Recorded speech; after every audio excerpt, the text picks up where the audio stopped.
God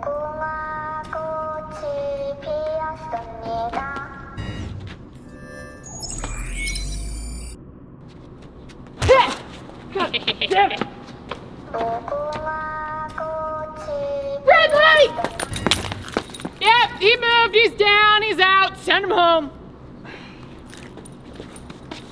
Good luck.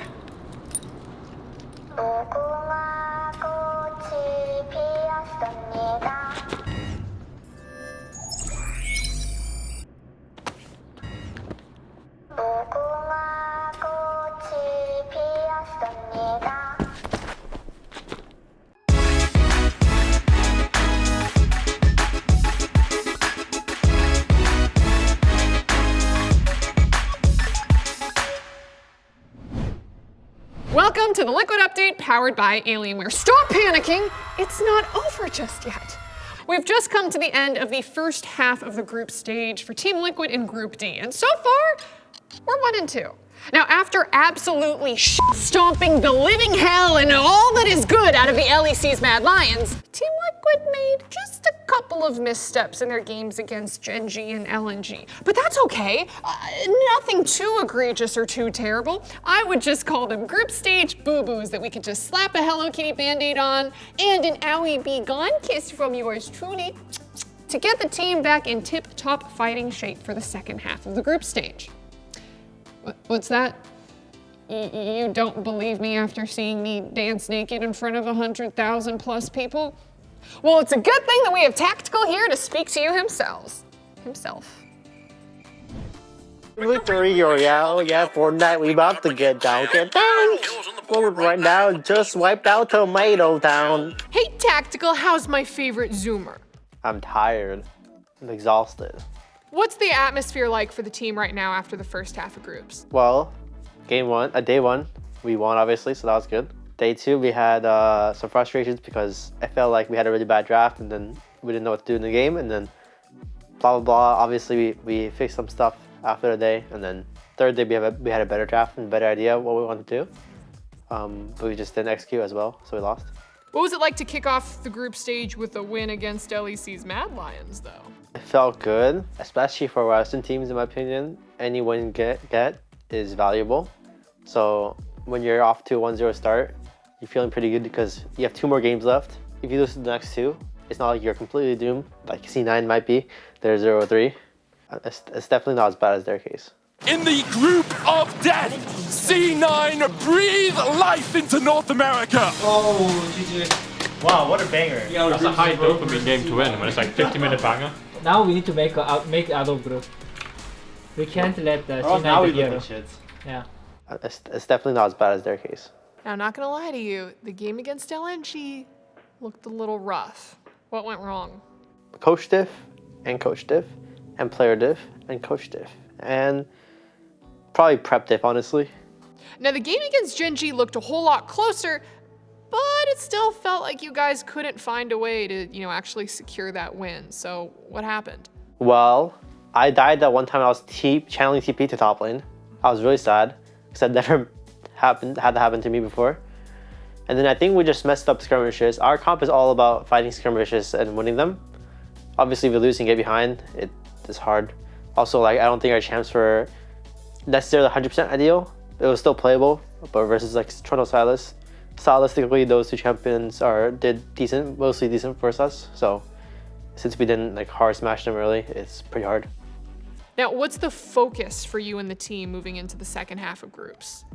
Probably just exploring different options, how we can play the game. Just trying to have agency all over the map rather than just having a more one-dimensional wave, going topside and then trying to snowball that way. I think we need to have maybe either change the way we look at the game and how we use our pressure, or we can also change our champions to more comfort and see how that goes. Who do you think is the toughest opponent in your group? I'd say it's hardest to say who's the toughest.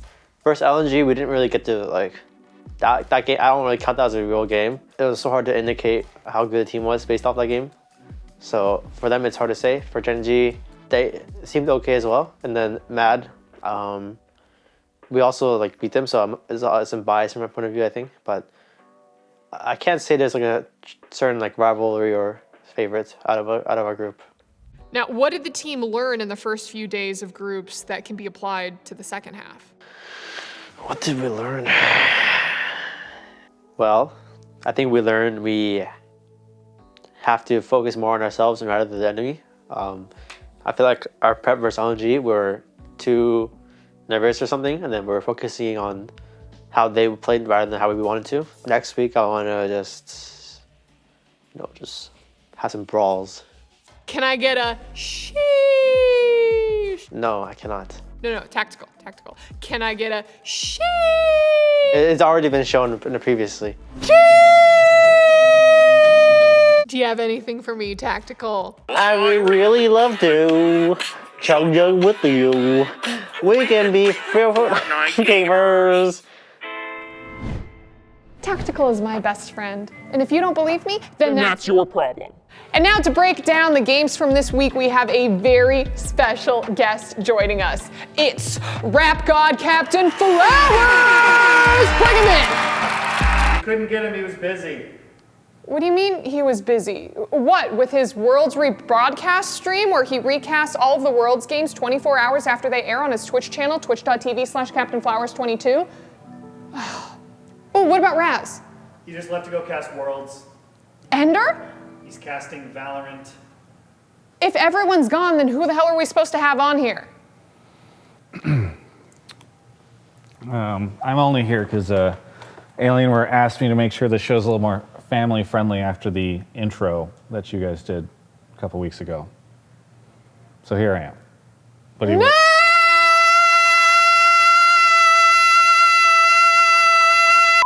Hi Travis, how are you doing? Well, the West has only beaten an Eastern team once during. And that was? Not Team It Liquid. wasn't us. I thought you were saying just beat another team, because Team Liquid beat who? Mad Lions. Yeah, they did! Roll back the clip! Yo, Mad Lions fans, Bad Lions, man, hold on, didn't ignore it. Travis, you have been a North America fan for a very long time. For Over as a long as decade. A decade. Yeah. Wow. Oh my gosh. Where was I a decade ago? High school. I didn't know if that was like a flashback that occurs at that moment. No, that or- was just me trying to think. I was in high school. I was 15 years old. I had just learned what League of Legends playing was. League of Legends on your prom night. I did play League of Legends on my prom night. Yeah. Yeah. A guy chased me into the bathroom to try to ask me to prom. Anyway, got should we scared. talk about the games? Travis, this is my show, and if I want to talk about my childhood trauma, then I'm going to talk about my childhood trauma. Speaking of childhood trauma, it's very difficult being an LCS fan sometimes for NA whenever we go into an international competition because NA seems to struggle just a little bit. So with your decade of experience, why do you think that is? Just a little bit. There's a lot of reasons, and quite frankly, not everyone you can't list all of them out in this. Maybe if you guys had more editing time, you could have them scrolling across the screen like crazy. Don't make but more work for Ian. That's why I That's said- my job. That's why I said if you had more editing time. with Hey, them. Heather, why don't we just really quick throw down a list of all the reasons why Travis sucks? Bring in the cats! Yes! Oh! There's only one, and that's because I don't want Kobe to have a cat. And anyway, so North America, we struggle a lot every year, and it never gets easier. And I think we've done a pretty good job of setting expectations. Every now and then, some people decide that they want to make like a really big hype music video to try to like raise everyone's expectations again, and then things go sideways. I know we're only halfway through groups, so who knows? There's still a chance. Still 3 more games. Yes. Well, 3 more games for Team Liquid. There's some other North American teams there too. No, we're only talking about Team Liquid here okay. because who is the other team? We don't know. 100 Thieves, Cloud9. Okay, let's be honest. When I was watching the first game against Mad Lions, I was super hyped. Yeah. We spanked them. Like, it was great. Spanking is like a strong word for what happened in that game, but it was definitely very good. They played way more proactive in that game than they did in their next game. Yeah, so then there was the LNG game, which was heartbreaking for all Liquid and North America fans. What were you thinking and feeling when you watched that happen? It's really tough because you never really know what you're going to get out of North America. We always have these moments of brilliance, like we beat Mad Lions one game, and then the next day you go in and it's just like you slowly are starving out. I interviewed Jensen after that as a small plug for my interview with him, and he was like, I don't know what's going on. I mean, I guess he talked a little bit about draft, I think, and some other stuff, but it's like a really big challenge. And so I think that's one of the things that is like most frustrating for us North American fans, is because you will have these games where like everything feels like they could make it happen, and then for some reason the very next game it'll be completely different and we have no idea why. It all leads up to just one mega mambo day where all the games happen at the same time, October 18th at 5 a.m. Pacific Standard Time. You've gone through all of the emotional, roller coasters, ups and downs of the group stage and everything. How do you keep the hype as an NA fan? Because for me, I do it through memes, I do it through this show, I do it through, like tweeting at the other teams, baseless trash talking, and just trying to keep the conversation around it like lively and still like a little jumping around. But what do you do? Yeah, I mean, I think you have to kind of figure out a way to be optimistic at the start of every international event. Like, as much as I tease on your hype video, I thought that was really important. And it was actually one of the things that got me really excited to watch North America compete at Worlds, even if the back of my mind, I was like, but is this gonna be the year?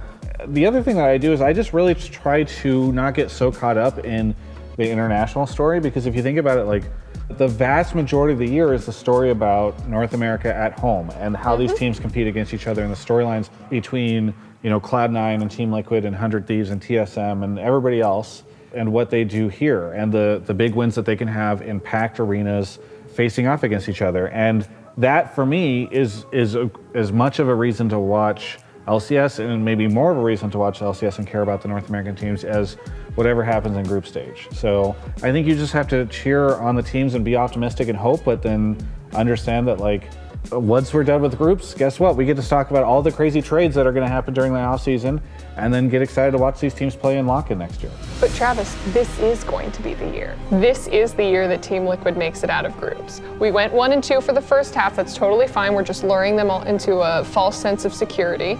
And then when it comes to our final group day, we are going to absolutely destroy Mad Lions, LNG, and Gen G. It's going to happen, mark my words. I will mark them. I keep the faith, do you? Yes, I do think it's important for fans to continue to support the teams that they've been following within their own specific regions when they make it into an international event. And for Team Liquid especially, like, they've had some ups and downs this year leading into Worlds. Yeah, no, that's definitely true. And I think it's very easy whenever Worlds rolls around to just kind of forget everything that happened in summer.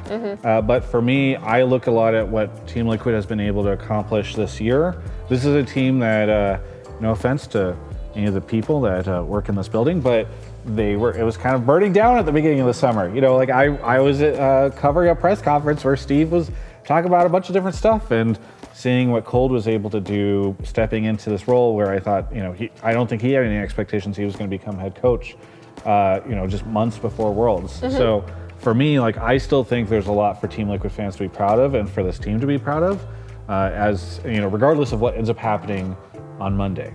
So come Monday, what do you think Liquid's chances are of making it out? We did an episode of Run It where Tim created a fake AI, and I think he gave them like a 15% chance of making it out.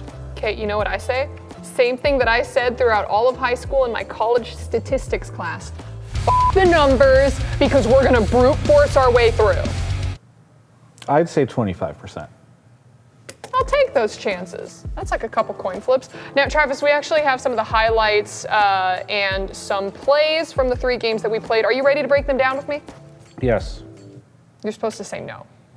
Oh, no.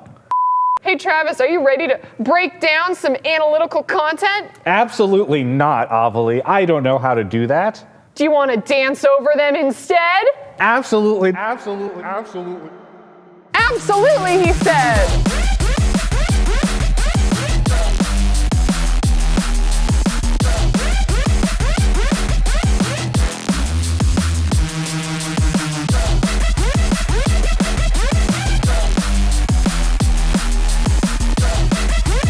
What a performance from TL, taking down the Mad Lions. This game looking rough for TL. It was confidence, it was control yesterday, but LNG slowly but surely dismantling them in this early game. My power flurries through the air into the ground. My soul is spiraling in frozen fractals all around. stomp their way to 1-1. Can I see blast? And I'm never going back. The past is in the past. Ovilee nearly insurmountable here. Let it go, let it go. When I'll rise like the break of dawn. So far, Team Liquid may have defended the base for now. J is in for the third kill, and the fourth and 800 gold shut down. Here I stand in the light of day. Despite the lock-in, will go down. Courageous. Gen G go to 2-1, knocking down Team Liquid. The next is to follow. It'll never bother me anyway.